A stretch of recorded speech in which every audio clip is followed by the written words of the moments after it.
अतः अष्टमो अध्याय। समुद्र से अमृत का प्रकट होना और भगवान का मोहिनी अवतार ग्रहण करना। श्री सुखदेव जी कहते हैं, इस प्रकार जब भगवान शंकर ने विष पी लिया तब देवता और असुरों को बड़ी प्रसन्नता हुई। वे फिर नए उत्साह से समुद्र मथने लगे। तब समुद्र से कामधेनु प्रकट हुई।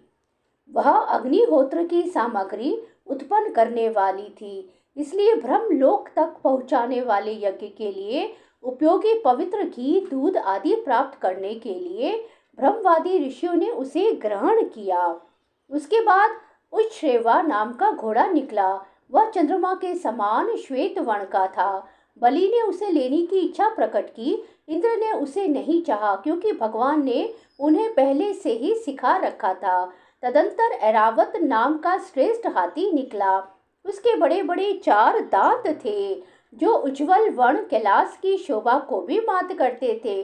तत्पश्चात कौस्तुभ नामक पदराग मणि समुद्र से निकली। उस मणि को अपने हृदय पर धारण करने के लिए अजित भगवान ने लेना चाहा। परीक्षित, इसके बाद स्वर्गलोक की शोभा बढ़ाने वाला कल्प वृक्ष निकला। वह याचकों की इच्छाएं उनकी इच्छित वस्तु देकर वैसे ही पूर्ण करता रहता है, जैसे पृथ्वी पर तुम सबकी इच्छाएं पूर्ण करते हो। तत्पश्चात अप्सराएं प्रकट हुई। वे सुंदर वस्त्रों से सुसज्जित एवं गले में स्वर्णहार पहने हुए थी। वे अपनी मनोहर चाल और विलास भरी चितवन से देवताओं को सुख पहुंचाने वाली हुई। इसके बाद शोभा की मूर्ति स्वयं भगवती लक्ष्मी देवी प्रकट हुई। वे भगवान की नित्य शक्ति हैं। उनके बिजली के समान चमकीली छटा से दिशाएं जगमगा उठी। उनके सौंदर्य, औदार्य, यौवन, रूप, रंग और महिमा से सबका चित्त खिंच गया। देवता, असुर, मनुष्य सभी ने चाहा कि ये हमें मिल जाए। स्वयं इंद्र अपने हाथों उनके बैठने के लिए बड़ा विचित्र आसन ले आए। श्रेष्ठ नदियों ने मूर्तिमान होकर उनके अभिषेक के लिए सोने के घड़ों में भर भर कर पवित्र जल ला दिया। पृथ्वी ने अभिषेक के योग्य सब औषधियां दी। गौ ने पंचगव्य और वसंत ऋतु ने चैत्र वैशाख में होने वाले सब फूल फल उपस्थित कर दिए। इन सामग्रियों से ऋषियों ने विधि पूर्वक उनका अभिषेक संपन्न किया। गंधर्वों ने मंगलमय संगीत की तान छेड़ दी। नर्तकियां नाच नाच कर गाने लगी। बादल संध्या होकर मृदंग, डमरू, ढोल, नगारे, नरसिंगे, शंख, वेणु और वीणा बड़े जोर से बजाने लगे। तब भगवती लक्ष्मी देवी हाथ में कमल लेकर सिंहासन पर विराजमान हो गई। दिग्गजों ने जल से भरे कलशों से उनको स्नान कराया। उस समय ब्राह्मण गण वेद मंत्रों का पाठ कर रहे थे।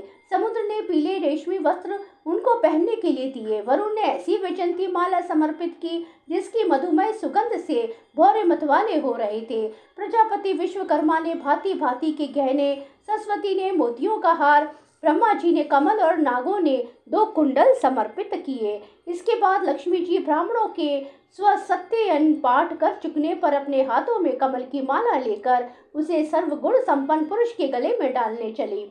माला के आसपास उसकी सुगंध से मतवाले हुए भौरे गुंजार कर रहे थे। उस समय लक्ष्मी जी के मुख की शोभा अवर्णनीय हो रही थी। सुंदर कपोलों पर कुंडल लटक रहे थे। लक्ष्मी जी कुछ लज्जा के साथ मंद मंद मुस्कुरा रही थी। उनकी कमर बहुत पतली थी। दोनों स्तन बिल्कुल सटे हुए और सुंदर थे। उन पर चंदन और केसर का लेप किया हुआ था। जब वे इधर उधर चलती थी तब उनके पायजेब से बड़ी मधुर झनकार निकलती थी। ऐसा जान पड़ता था मानो कोई सोने की लता इधर उधर घूम फिर रही है। वे चाहती थी कि मुझे कोई निर्दोष और समस्त उत्तम गुणों से नित्य युक्त अविनाशी पुरुष मिले तो मैं उसे अपना आश्रय बनाऊं, वरण करूं। परंतु गंधर्व, यक्ष, असुर, सिद्ध, चारण, देवता आदि में कोई भी वैसा पुरुष उन्हें ना मिला।